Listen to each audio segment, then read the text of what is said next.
use it all the time to heat emboss, but do you know you can use your embossing ink in other ways on your card making projects and paper crafts? Don't get me wrong, I love to heat emboss nearly everything. It's one of my favourite techniques. But why not stretch your supplies to get even more out of them? So today I'm showing you 4 creative ways to use your embossing ink with a variety of different tools and mediums. I'm Verity and welcome to my channel. Make sure you subscribe so you don't miss out on my next video. For the first technique, we are going to create a watermark effect with your stamps. Now you can use this technique with a variety of stamps, and I've chosen to use the Bamboo Rose set from Altenew. With this first card, I'm placing soft stone cardstock from Gina K into my MISTI and positioning a variety of stamps over the top. You can also do this with a background stamp, but watermark stamping with smaller stamps is also a great way to produce subtle backgrounds for your focal elements to sit on. Once you're happy with the layout, ink up the stamps with clear ultra slow dry embossing ink from Well and stamp this onto the cardstock.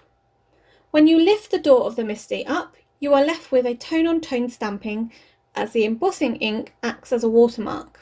If you stamp this again, this would then darken and intensify your watermark, so that's totally your preference. Now I want to show you can do this on dark coloured cardstock as well. Here I'm using eggplant cardstock from Gina K Designs. This embossing ink shows up brilliantly on dark cardstock as well. As you can see side by side, both cards show up the background design but can give you 2 different looks based on the intensity of the coloured card. For the eggplant card, I added a white outline die cut from the Altenew's Layered Rose die set, along with a heat embossed Birch Press Designs Hugs die cut sentiment in metallic platinum embossing powder. I did several layers of the embossing powder to give it a smooth and 3D look to the sentiment. For the soft stone card, I trimmed this down and added a white strip along with a glitter strip made from sea glass embossing powder from Wow. I also die cut the Happy sentiment from the matching glitter cardstock using the Altenew fine alphabet dies. The next technique uses the watermark qualities of the ink, but instead with stencils. I'm using a tribal stencil from Kezia Art over some tranquil teal cardstock from Gina K Designs. Now to apply the ink, you can do the direct to paper method, or like I am here, you can use a blending tool with a clean sponge on it. This allows you to control where you add your ink. Alternatively, you could use a sponge dauber as well, though the area of ink applied is going to be smaller. Personally, I prefer the blending tool as you're less likely to get harsher edges than applying it with the sponge dauber, and you can apply more ink as well. Of course, the best part of lifting the stencil off is revealing the design. This card was finished with the second layer of the Altenew Layered Rose die set, and that was cut out of white cardstock as well, and a heat emboss sentiment from the Bamboo Rose set was added. Again, I used the stunning metallic platinum embossing powder for the sentiment, and I also added some white acrylic paint splatter to the background. For the third technique, we are going to do a watermark resist. Using one of the stamps from the Mama Elephant Wild Meadows stamp set, I'm stamping in the clear ultra slow drying embossing ink from Wow onto some Nina Solar White Classic Crest card. Now I rotated the card so I could stamp the same design on the opposite side of the card as well. Next you need to make sure that the ink has dried. Now you can either set this to one side to dry naturally, or you can speed it up using your dual speed heat gun from Wow. I prefer using the slower setting of the gun as this helps reduce the amount of warping to the card. Once the ink has gone from shiny to matte, you then know you are ready for the resist part of the technique. I'm using 2 distress inks here, Milled Lavender and Sealess Preserves, to ink blend over the designs. Distress inks work really well for this technique, but you may need to experiment with any other inks that you have in your stash. As you start to blend the ink over the design, the watermark stamping will start to resist the ink. The design then starts to come to life.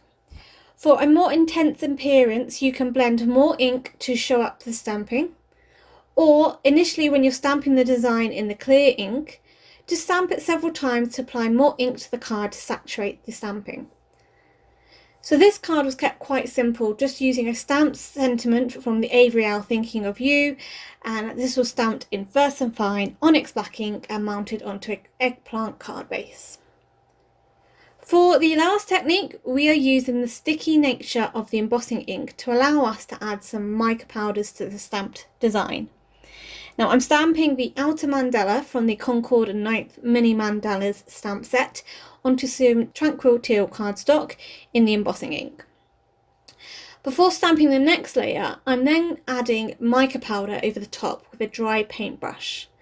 The first powder I'm using is the white Perfect Pearls from Ranger, and as you add the powder it will stick to the sticky embossing ink, but at this point you're probably starting to think, oh, this looks like a mess.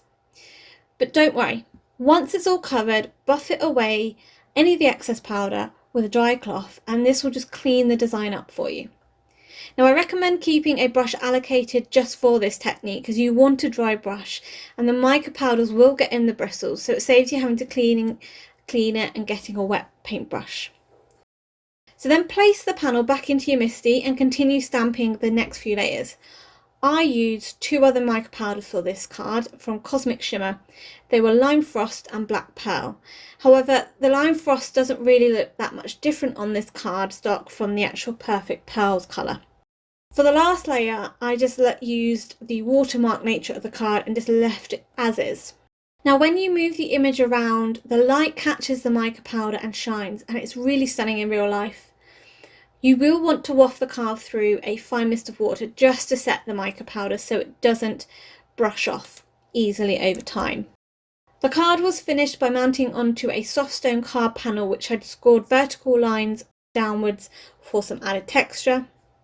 And the birthday sentiment comes from the same stamp set as the mandalas, and it was just heat embossed in the metallic platinum embossing powder again. Mica powders have a gorgeous shine to them when they catch the light, and this technique is a great way to add subtle shine to your card without being overpowering.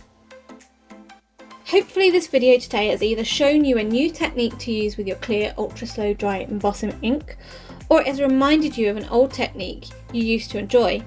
Of course, the embossing ink will always serve as a staple for heat embossing, but why not combine one of these techniques today on your next card along with some heat embossing? Don't forget to share your creations in the Wow Embossing Powder Fans Facebook group. We run monthly challenges there where you can win a gift card, and the current theme is embossing glitters, which is fantastic. This was produced as part of my design teamwork for Wow Embossing Powders, and the links are listed below. For 10% discount at the shop, just enter the code you can see on screen. If you're not a subscriber of mine already, why not think about clicking the button below along with that bell icon so you'll be notified when my next video is up. Also, why not check out this other video here for some more inspiration. Until next time, happy crafting!